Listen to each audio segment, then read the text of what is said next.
What is the deal with teenage boys?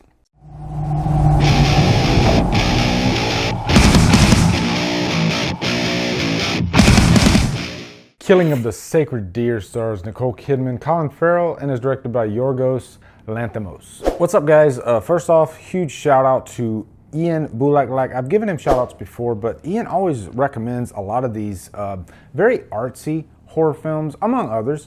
But this one really caught my eye. I watched the trailer for it, and just in the trailer, they have this song by Ellie Goulding, and one of the characters is singing the song, and it's just very eerie, very creepy, and unsettling. And it sets the tone for what this movie is. We don't have to worry about nothing, 'cause we got the fire, and we're burning one hell of a something.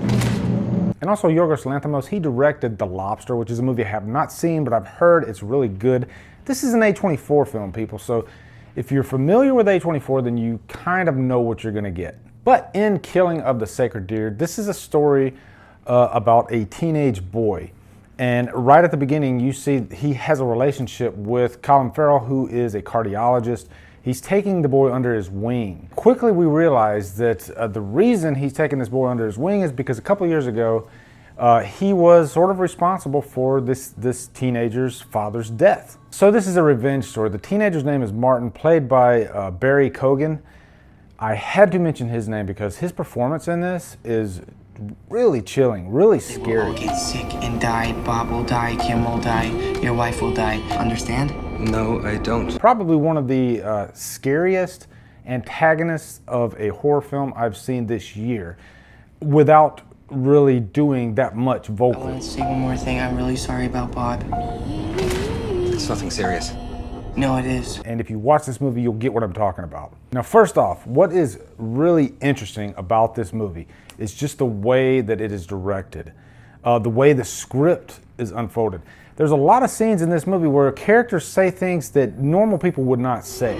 My mom's attracted to you. She's got a great body. He's got issues, serious psychological issues. And I think that's for maybe artistic merit, or maybe to foot stomp the vision that the director is trying to make. Whatever it is, it fits in the mold of this movie. Everything kind of plays a part into what happens at the end. The way the actors say their lines in this movie is unlike any of their other movies. I brought you some little gifts. That's very kind of you. It's a keyring with a musical note on it for Kim, because I know she likes music. Like, take for instance Nicole Kidman. She's gonna act in this movie different than she's ever acted in any other movie. That is because of the way the director wants them to act. There's almost a cadence to the performances in this movie. Now, one of the big pros about this is the way the story is handled. It's such an artistic film, but the plot itself is pretty simple. It's not one of those artistic movies that you can't really follow because so much is going on or things play out completely differently than you would expect.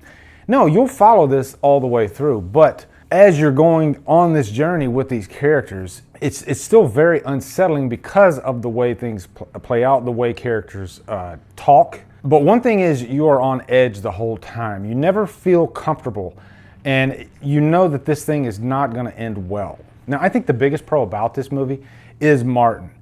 This character, if he did not work, if they didn't get a good actor to play this part, then I think the whole thing would have fell apart.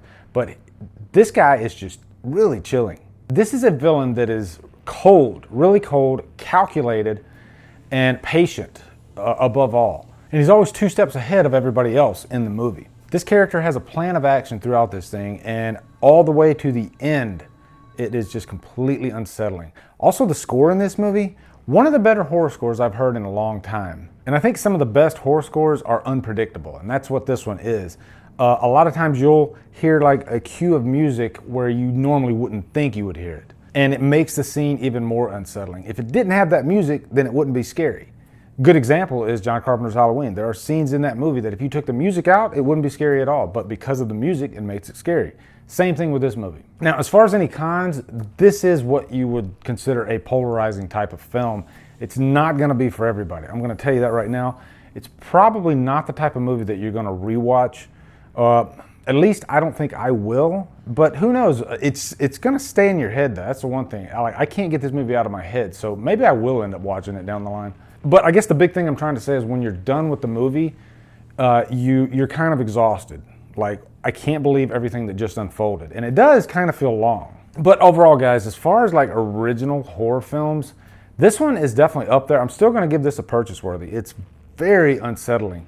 And I like horror movies that do this, especially with very little blood. This is an exercise in tension. So anyway, guys, what are your thoughts on Killing of the Sacred Deer? Looking forward to hearing them. Also, be sure to come over to Killer Flicks, where we talk horror all day and every day. On Fridays, we do Free For All Fridays. If you like what I'm doing, hit that subscribe button. I'd really appreciate it. Anyway, guys, thank you so much for watching. Have a great day, and Drumdum out.